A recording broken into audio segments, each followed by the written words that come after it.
Hi hello ಎಲ್ಲರಿಗೂ ನಮಸ್ಕಾರ. Welcome back to my channel. ನಾನಿವತ್ತು ಶಿವಗಂಗೆ ಬೆಟ್ಟಕ್ಕೆ ಹೋಗ್ತಾ ಇದ್ದೀನಿ.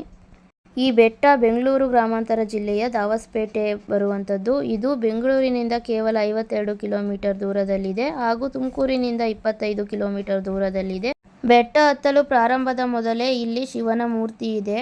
ಬೆಟ್ಟ ಹತ್ತಲು ಶುರು ಮಾಡಿದಾಗ ಮೊದಲು ಸಿಗುವುದೇ ಗಂಗಾಧರೇಶ್ವರ. ಈ ದೇವಾಲಯದ ವಿಶೇಷವೇನೆಂದರೆ ಇಲ್ಲಿ ಶಿವಲಿಂಗನಿಗೆ ಮೇಲೆ ತುಪ್ಪ ಹಾಕಿದರೆ ಬೆಣ್ಣೆಯಾಗಿ ಪರಿವರ್ತನೆಯಾಗುತ್ತದೆ ಅಂತೆ. ಶಿವಗಂಗಾ ಬೆಟ್ಟವನ್ನು ಒಂದೊಂದು ದಿಕ್ಕಿನಲ್ಲಿ ಒಂದೊಂದು ಆರೈಕೆಯಲ್ಲಿ ಕಾಣಿಸುತ್ತದೆ. ಈ ಬೆಟ್ಟವನ್ನು ಉತ್ತರದಿಂದ ನೋಡಿದರೆ ಸರ್ಪದಂತೆ, ದಕ್ಷಿಣದಿಂದ ನೋಡಿದರೆ ಗಣೇಶನಂತೆ, ಪೂರ್ವದಿಂದ ನೋಡಿದರೆ ನಂದಿಯಂತೆ, ಪಶ್ಚಿಮದಿಂದ ನೋಡಿದರೆ ಲಿಂಗ ಸ್ವರೂಪದಲ್ಲಿ ಕಾಣುತ್ತದೆ. ನೋಡಿ, ಕೋತಿಗಳು ತುಂಬ ಚೆನ್ನಾಗಿ ಆಟ ಆಡ್ತಾ ಇದ್ವು. ನಮ್ಮನ್ನು ಆಟ ಆಡಿಸ್ತಾ ಇದ್ವು. ನನಗಂತೂ ತುಂಬಾ ಭಯ ಆಗ್ತಿತ್ತು. ಫೋನೇ ಕಿತ್ಕೊಳ್ಳೋಕೆ ಬರೋದು, ಮತ್ತು ತಿಂಡಿಗಳೆಲ್ಲ ಕಿತ್ಕೊಳ್ಳೋಕೆ ಬರೋದು, ಆ ಥರ ಎಲ್ಲ ಮಾಡ್ತಾ ಇದ್ವು. ದೇವಸ್ಥಾನದೊಳಗೆ ವಿಡಿಯೋ ಮಾಡೋಂಗಿಲ್ಲ. ಸೊ ಅದಾದಮೇಲೆ ಪಾತಾಳ ಗಂಗೆ ಹತ್ರ ಹೋಗೋಣ ಬನ್ನಿ. ನೋಡಿ, ವ್ಯೂ ಅಂತೂ ತುಂಬಾ ಚೆನ್ನಾಗಿದೆ. ನನಗಂತೂ ತುಂಬಾ ಇಷ್ಟ ಆಯಿತು. ನೋಡಿ, ಎಷ್ಟು ಖುಷಿ ಆಗುತ್ತೆ ಈ ಥರ ಜಾಗಕ್ಕೆ ಬಂದರೆ. ನಮಗೂ ಖುಷಿ ಆಗುತ್ತೆ, ಮಕ್ಳಿಗೂ ತುಂಬಾ ಖುಷಿ ಆಗುತ್ತೆ. ಸೊ ನೋಡ್ತಾ ಇರ್ಬೋದು ನೋಡಿ ನೀವೇ ಎಷ್ಟು ಚೆನ್ನಾಗಿದೆ ಅಂತ. ನೋಡಿ, ಅಲ್ಲಿ ನಾವು ಬಂದಿದ್ದ ಜಾಗ ರೋಡೆಲ್ಲ ಕಾಣಿಸ್ತದೆ. ನೋಡಿ, ಕಲ್ಯಾಣಿ ಕೂಡ ಕಾಣಿಸ್ತದೆ. ಅದು ಲಾಸ್ಟಿಗೆ ಹಾಕ್ತೀನಿ ನಾನು ಕ್ಲಿಕ್ಕು. ನೋಡ್ತಾ ಇರ್ಬೋದು ನೀವೇ. ನಾವು ಬಂದಿದ್ದ ರೋಡು ಕಾಣಿಸ್ತಾ ಇದೆ ನೋಡಿ.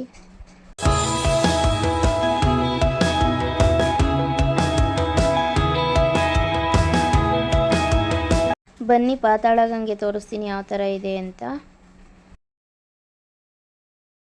ಈ ಪಾತಾಳ ಗಂಗೆ ವಿಶೇಷವೇನೆಂದರೆ ಈ ಗಂಗೆಯು ಪಾತಾಳದಿಂದ ಉದ್ಭವವಾಗಿದ್ದು ಈ ಗಂಗೆಯು ಪಾತಾಳ ಗಂಗೆ ಎಂದು ಕರೆಯುತ್ತಾರೆ.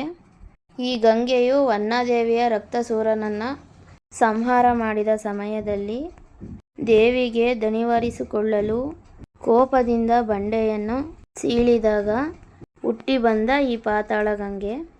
ಇದು ಬೇಸಿಗೆ ಕಾಲದಲ್ಲಿ ಮೇಲೆ ಉಕ್ಕುತ್ತದೆ ಹಾಗೂ ಮಳೆಗಾಲದಲ್ಲಿ ಕ್ಷೀಣಿಸುತ್ತದೆ ಎಂದು ನಂಬಿಕೆ ಇದೆಯಂತೆ. ಹಾಗೆ ಹೋಗ್ತಾ ಈಗ ಕಲ್ಯಾಣಿನ ನೋಡ್ಕೊಂಡು ಹೋಗೋಣ ಬನ್ನಿ.